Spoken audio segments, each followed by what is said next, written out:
Okay, Tara, great. Tara, beloved one, this is Kira, and I wanted to also share with you that as you and Patricia were engaged in that beautiful dialogue, there were these incredible angelic being spirits that came in around you, and they were holding you, and the message that they have offered to you in this moment is simply this. They are saying, beloved one, it is your time to relax and allow your expansion to come forward now.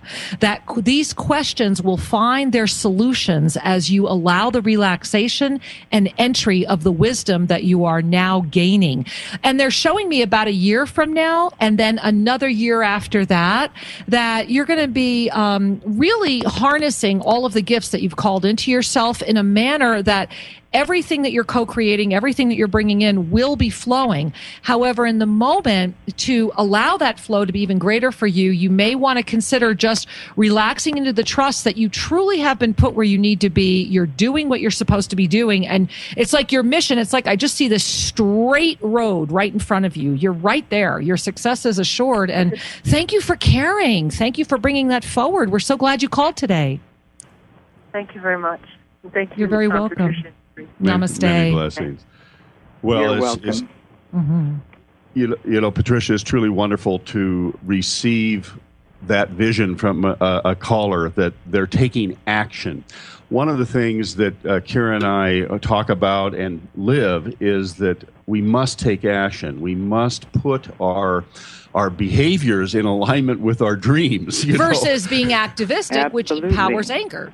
Yes. Yeah. And so Tara certainly is finding her way in that regard, and that's how we will influence our shared reality. And, you know, the time is going so quickly. Why don't we grab another caller or say hello to somebody else before we would have to cut to our first break? Let's do that. We're going to welcome Jane from Asheville. Namaste, Jane. Welcome. Hi, Jane. Are you there? Oh, she just got the word here that she dropped off. All right, Jane. Well, call us back, sweetheart. Give us a call back. And so let's just move forward from the conversation about the 0 point energy is where I went. With what, Tara and I just want to say to the rest of our callers, stay on hold. We'll get to you. We promise. Yeah. There's more show to go. But, oh, yeah. But, Patricia, I was curious. One of the things that came through for us in a communion was that the technologies that many folks are desiring to see on the planet actually all exist. And that it's the level of consciousness. It's we need to be at a place where we can embrace these technologies wisely and with love and harmony. And that's why there seems to be a delay. Does that line up with your experience? Well, that's part of it, but also our fragmented, fear-based human ego is terrified of losing its position because it's functioning from this place.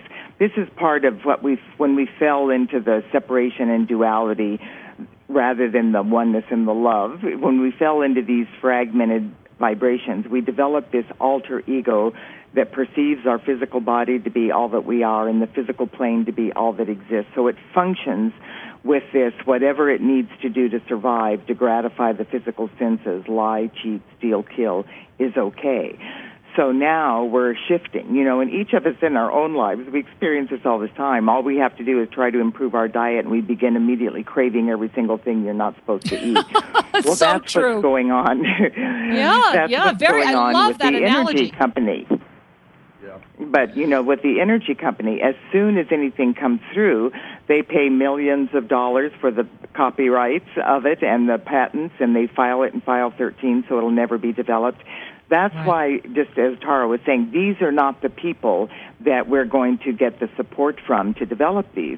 But when we create this flow of abundance, which we're opening to through, realizing that God is our supply and not of these limited outer world poverty consciousness things that we've created, as we open to that flow, as we return to the path of love, which is oneness, reverence for all life, working together for the highest good of all concerned, it will explode into these new energies that will just make the old ones obsolete.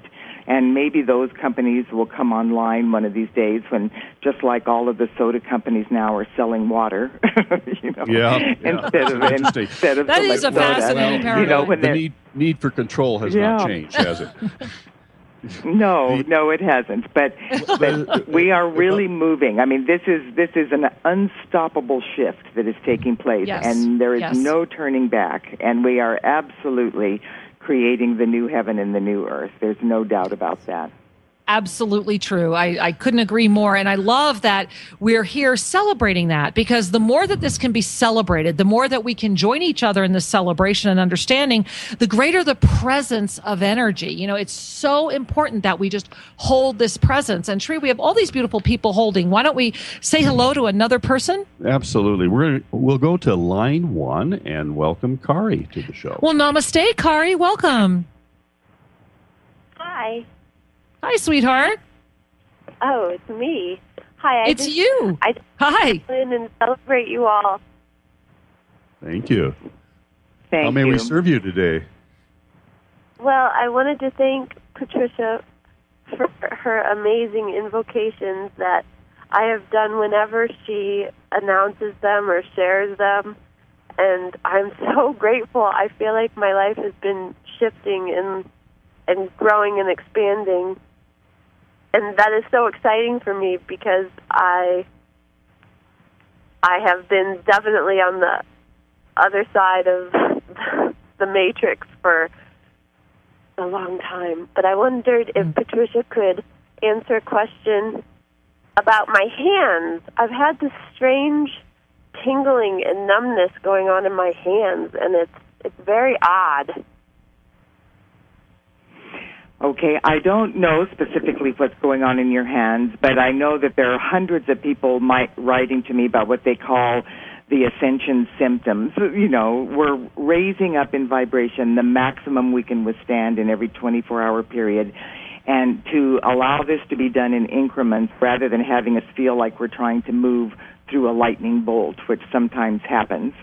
And so I always encourage everybody to have everything checked out medically first, to be sure that there is no medical cause for this, and then to work with raising your vibrations so that the stress at a cellular level will be less as we assimilate more light. So more rarefied foods, fresh fruits and vegetables, pure water, music, meditation, being in nature, breathing, deep breathing, all of these things help raise our vibration and help dissipate some of these uncomfortable symptoms. But also, ask your I Am Presence, because your God Self will certainly communicate with you and tell you exactly what's going on. Wonderful. You know, Kari,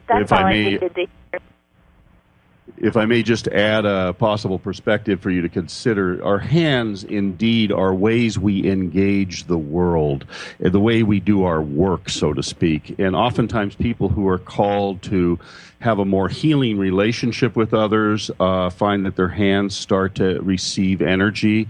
Or if you're meant to do some writing or some drawing, those kinds of things, our energy flows where it needs to go.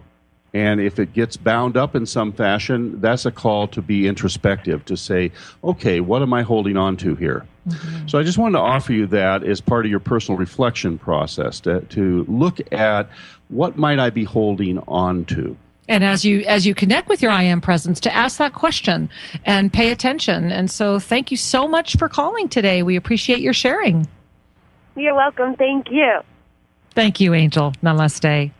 And you know, to all of our listeners, in fact, yes, our vibrational rate on this planet has continued to escalate. And we would love you to check out, we have a little YouTube video on what we call ascension acceleration symptoms.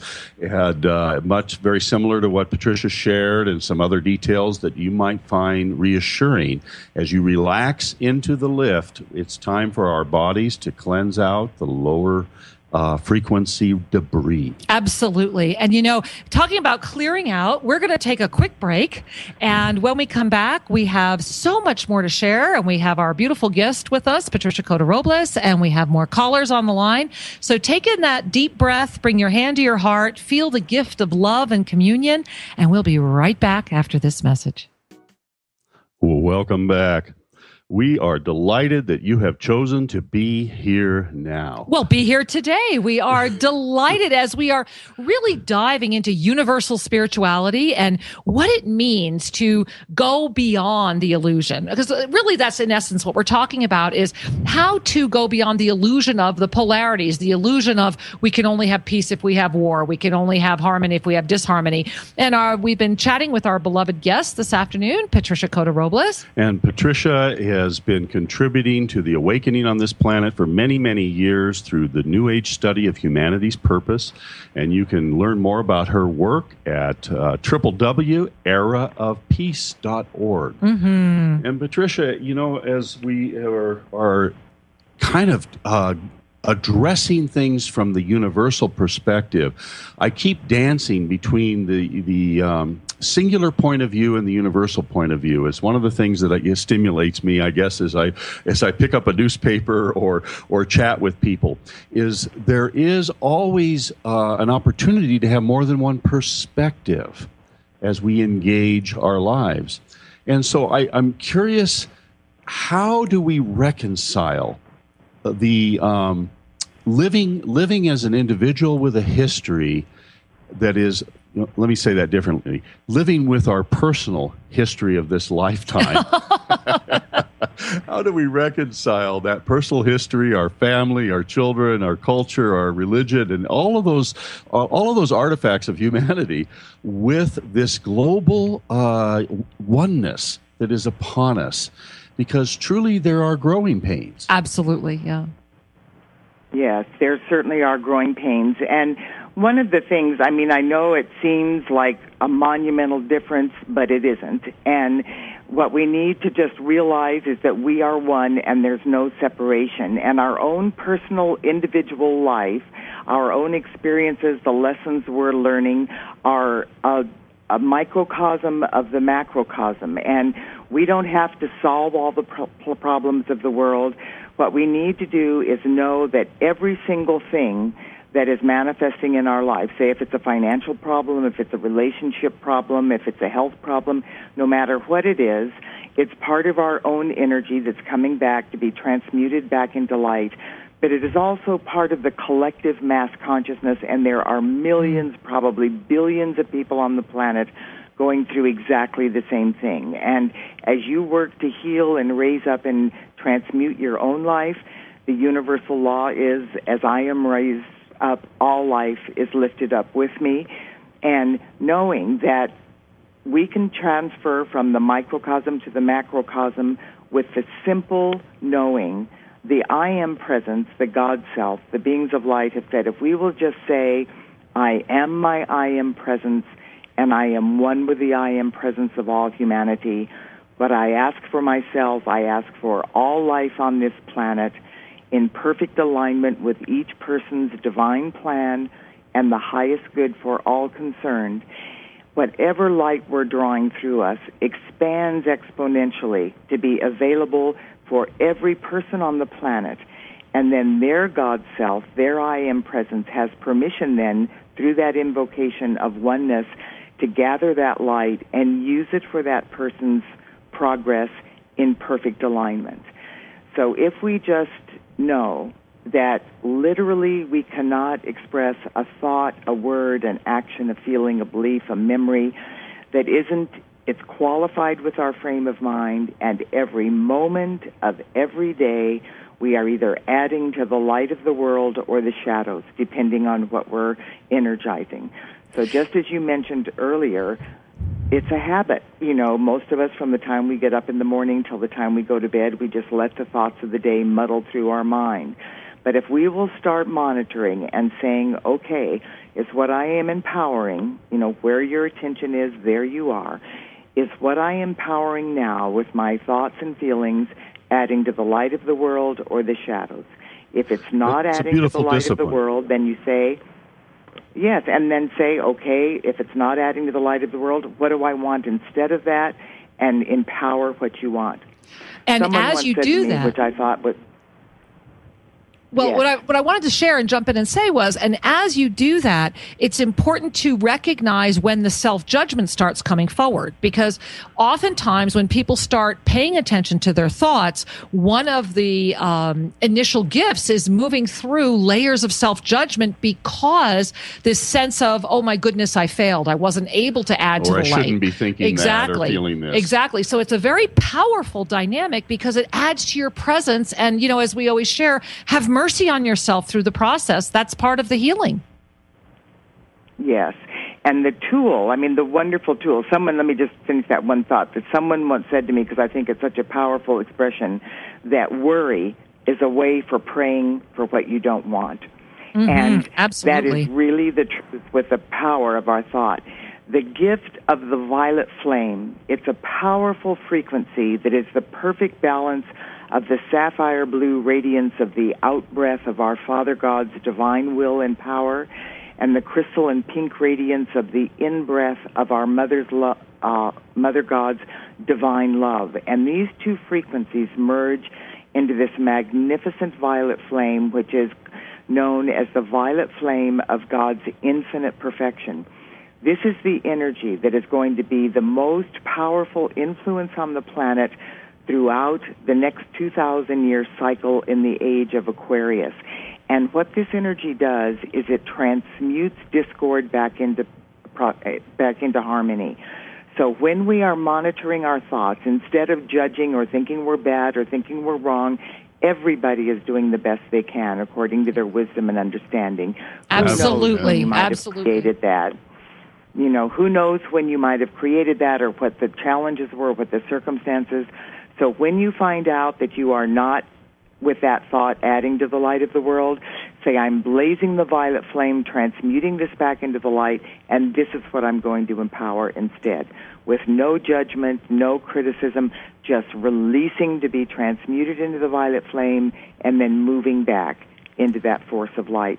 It's the most with a deep breath. I love what you're sharing, and it takes that interruption of a thought process, that interruption of a negative thinking, that presence. And it's with all that about deep presence. breath, you can call forth that and command once again. And I really love that reminder. Absolutely. It's a great reminder. And, speaking of reminders, we have all these people that are waiting to say hello. Why don't we say hello to another let's beautiful honor being? them as they honor us by being here today. Let's go to line 3, and we'll say hi to Brian. Hey, Brian. Namaste.